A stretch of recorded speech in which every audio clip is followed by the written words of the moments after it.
নমস্কার। আজকেও আলোচনা ডেসক্রিপটিভ ইংলিশের। আজকে একটি বিশেষ কারণবশত এভাবে ক্লাস নিতে বাধ্য হচ্ছি। শুধুমাত্র এই প্র্যাকটিসকে নিয়মিত রাখার জন্যই আমি এভাবে ক্লাস নিচ্ছি। আজকে ডেসক্রিপটিভ ইংলিশের প্যাসেজ ট্রান্সলেশন রয়েছে একটি প্যাসেজ।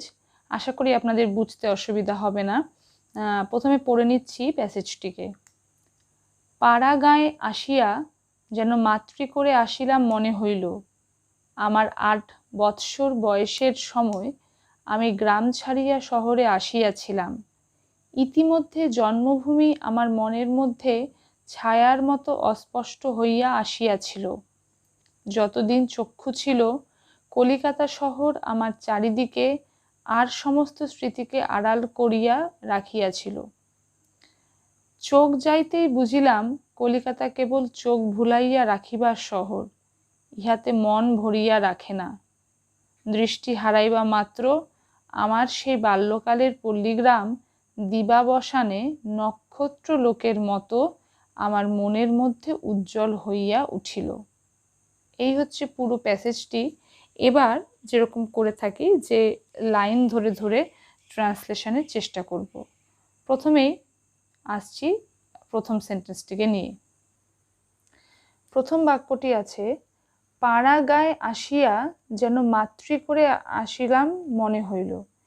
এখানে দুভাবে করতে পারি, মানে অ্যাকচুয়ালি তো ট্রান্সলেশনে আমরা অবশ্যই কিন্তু সেন্সটাকেই প্রেফার করব। সবসময় কিন্তু ওয়ার্ড টু ওয়ার্ড ট্রান্সলেট করা যায় না, কারণ ইংরেজির মতনই বাংলা বাংলার মতো। এটা আমি প্রতিটা ট্রান্সলেশন প্যাসেজের ভিডিওতেই বলে এসেছি, আবার আজকেও তাই বলছি। এক্ষেত্রে যেরকম আছে পাড়াগাঁয়ে আসিয়া, এই জায়গাটা যেহেতু আসিয়া, এখানটা কিন্তু আমরা একটা পার্টিসিপল সহযোগেও বলতে পারি যে coming to the remote village, এরকমও করতে পারি। যেরকম আমি লিখছি যে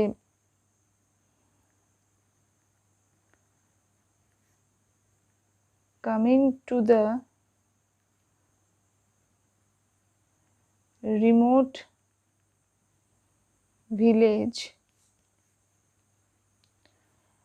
এবার যেন মাতৃক করে আসিরাম মনে হইল, এই যে মনে হইল এখানে এরকম করতে পারি, আই ফেল্ট,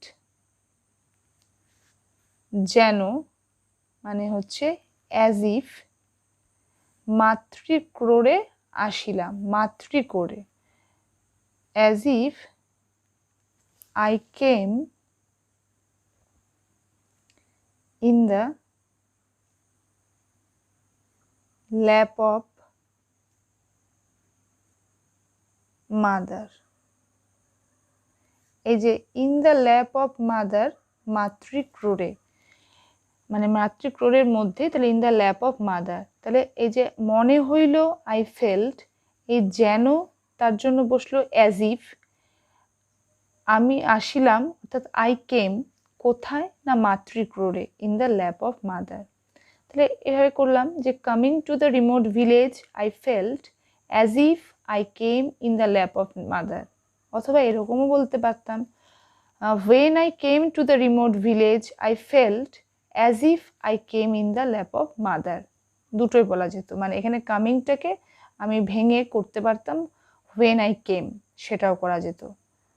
আসছি পরের সেন্টেন্সে। পরের সেন্টেন্স, আমার 8 বৎসর বয়সের সময় আমি গ্রাম ছাড়িয়া শহরে আসিয়াছিলাম। এটাকে টুকরো টুকরো করে করব। প্রথমে আমার 8 বৎসর বয়সের সময়, এখানে এটাকে এভাবে লিখি, when I was 8 years old।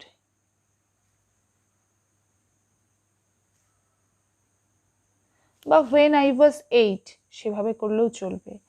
when I was 8 years old, কমা, আমি গ্রাম ছাড়িয়া শহরে আসিয়াছিলাম। আমি গ্রাম ছেড়েছিলাম, ঠিক এভাবেই করে দেব, আমি গ্রাম ছেড়েছিলাম।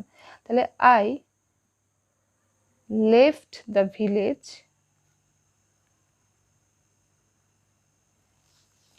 আমি শহরে আসিয়াছিলাম, আমি শহরে আসিয়াছিলাম। তাহলে I left the village and came to the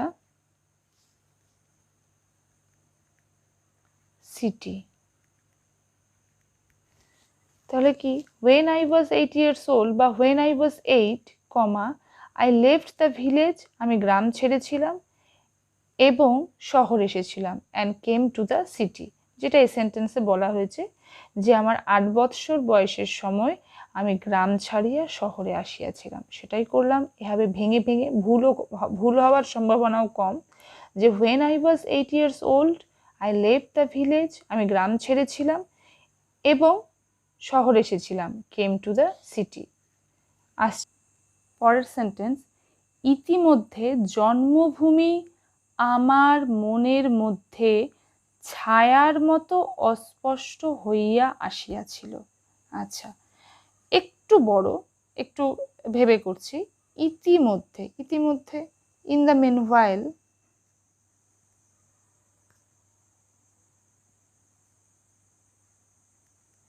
কমা, এই বাকি সেন্টেন্সটার মধ্যে জন্মভূমি আমার মনের মধ্যে ছায়ার মতো অস্পষ্ট হইয়া আসিয়াছিল, এই সেন্টেন্সের সাবজেক্ট হচ্ছে জন্মভূমি, মানে মাদারল্যান্ড।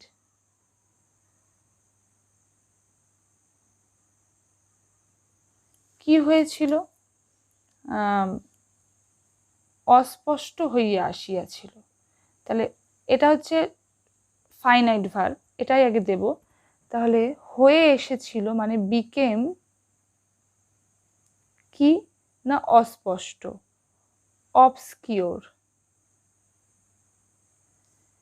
কার মতো না ছায়ার মতো, like a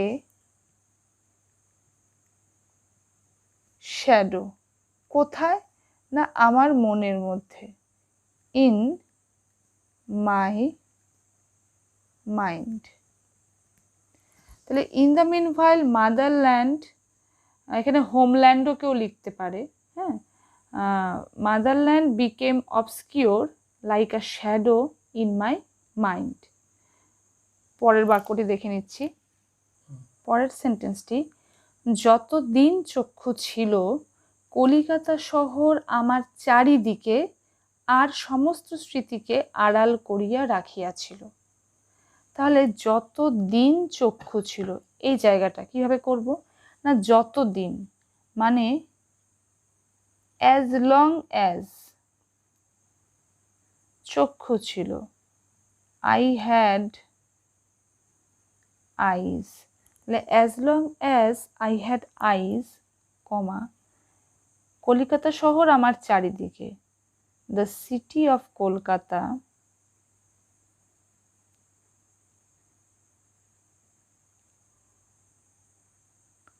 was all around me, আর সমস্ত স্মৃতিকে আড়াল করিয়া রাখিয়াছিল, and it, এখানে it হচ্ছে the city of Calcutta, and it kept hiding all the memories,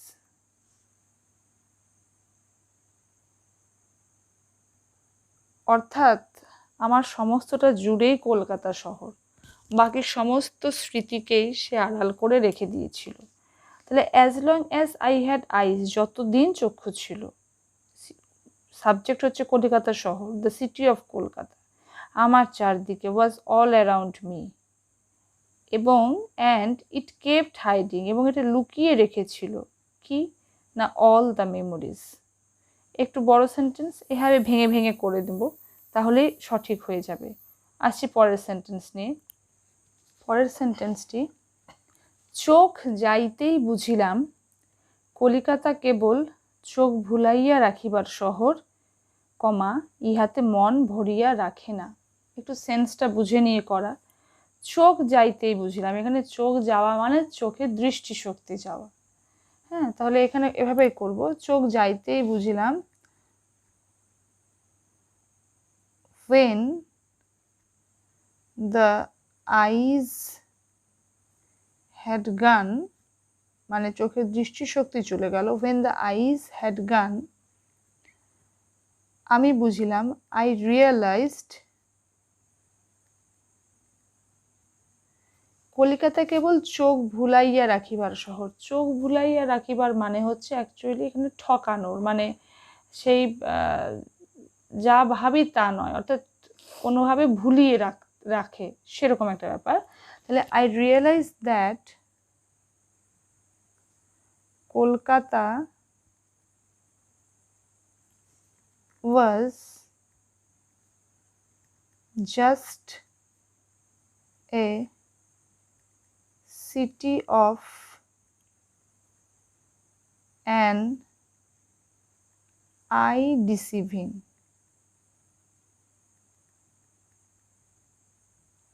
I deceiving, deceive মানেই হচ্ছে ঠকানো, চোখ ভুলানো, মানে eye deceiving.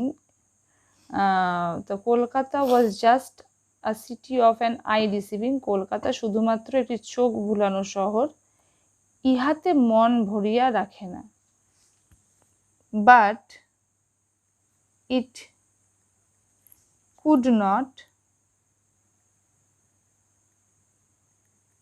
Satisfy the mind.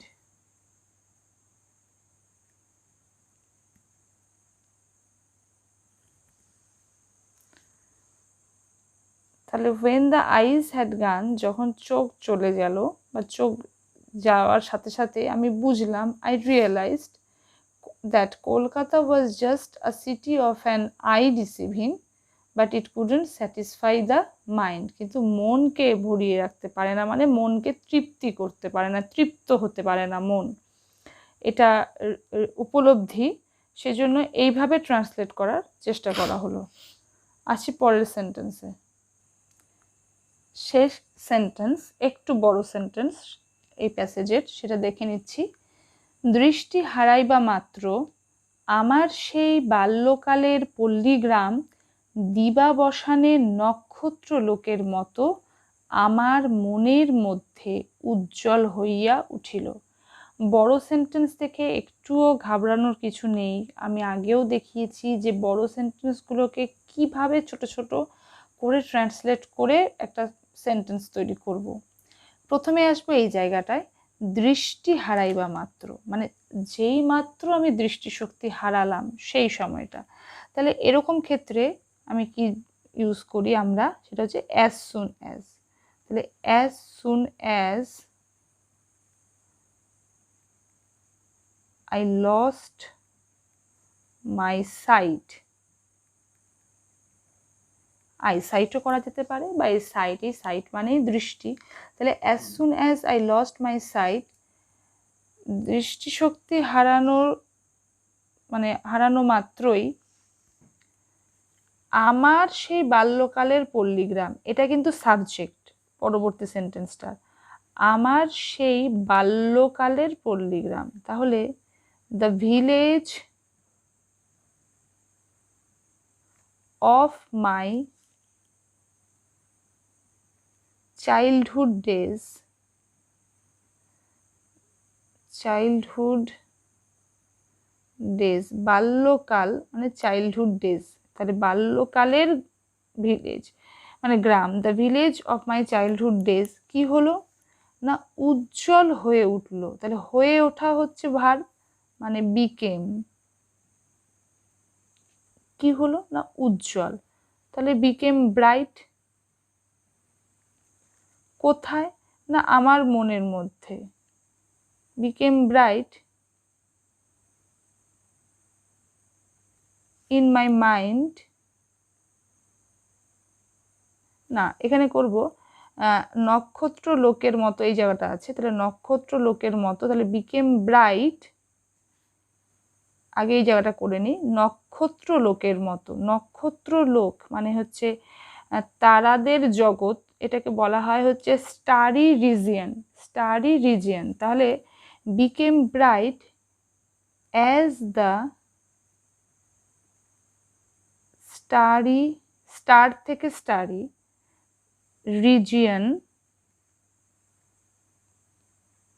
কোথায় না আমার মনের মধ্যে, ইন মাই মাইন্ড, কখন না দিবাবসানে মানে দিনের শেষে, দিবাবসানে মানে দিনের শেষে। তাহলে in my mind at the end of the day.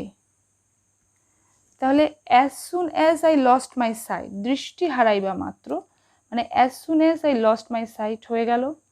আমার সেই বাল্যকালের পল্লীগ্রাম, এটাই কিন্তু কর্তা এই সাবজেক্ট এই সেন্টেন্সের।